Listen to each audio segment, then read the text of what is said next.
என்னடா ஓனரையும் காணும், ஓனர் பொண்டாட்டியும் காணும். ஏண்டி விஷயம் தெரியாத உனக்கு?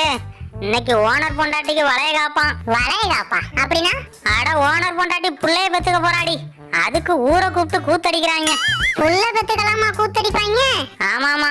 அது சரி, வருஷத்துக்கு 60 புள்ள பெக்குறேன், எனக்கெல்லாம் வளைய காப்பு இல்லையா? உனக்கு ஓனர் ஆப்பு வேணா வைப்பான், வளைய காப்பெல்லாம் வைக்க மாட்டான். சீப்படா. ஏண்டா இவங்களே நம்மள இந்த பாடுபடுத்துறாங்க, இவங்க பெத்த